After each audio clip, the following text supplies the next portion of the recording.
There's a moment in every person's life where fear shows up uninvited. Not as a loud warning, but as a quiet voice that whispers, "You're not ready." It doesn't matter who you are, where you come from, or what you've achieved, fear is universal. But what separates those who step forward from those who stay stuck isn't the absence of fear. It's something deeper. It's courage. And if you listen closely to the ideas shared by Simon Sinek, you'll realize something surprising: the real source of courage isn't what most people think. We often believe courage comes from confidence. We tell ourselves, once I feel confident, then I'll act. But that's backward. Confidence is not the cause of courage, it's the result of it. You don't wake up one day fearless and ready to conquer the world. You become courageous by stepping into discomfort, by taking action despite uncertainty. And only after you've done that, again and again, does confidence begin to grow. Think about the soldiers who serve their country. They don't go into battle because they feel no fear. In fact, many of them are deeply afraid. But they move forward anyway. Why? Because their courage doesn't come from personal confidence, it comes from something greater than themselves. It comes from the person standing next to them. It comes from a shared mission. It comes from a sense of responsibility to protect others. That's the first truth. Courage is not selfish. It's rooted in connection. When we feel like we're part of something bigger, fear loses its grip. When you're only fighting for yourself, it's easy to quit. But when you're fighting for your family, your team, your country, you find strength you didn't know you had. This is what separates individuals from leaders. A leader isn't the one who is the loudest or the most confident in the room. A leader is the one who creates an environment where others feel safe enough to take risks. Because courage is contagious. When people feel protected, supported, and valued, they're more willing to step outside their comfort zone. And here's where most people get it wrong. They think courage is about big, dramatic moments, the battlefield, the spotlight, the life or death decisions. But in reality, courage shows up in the small, quiet moments every single day.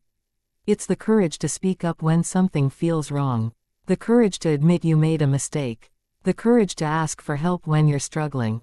These are the moments that define us, not the rare, heroic acts, but the consistent, everyday choices to do what's right instead of what's easy. But courage comes at a cost. It requires vulnerability. And vulnerability is uncomfortable. It means exposing yourself to criticism, rejection, and failure. It means stepping into the unknown without any guarantee of success. That's why so many people avoid it. They wait for certainty. They wait for the perfect moment. But that moment never comes. The truth is, you don't find courage by waiting, you build it by doing. There's a concept often discussed in leadership circles, the idea that trust is the foundation of all strong relationships. And trust is built through consistency, honesty, and vulnerability. When you show up as your authentic self, even when it's difficult, you create a space where others feel safe to do the same.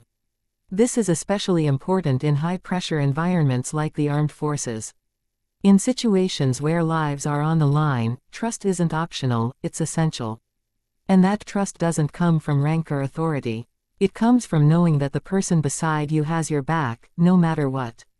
Courage, in this sense, becomes a shared responsibility.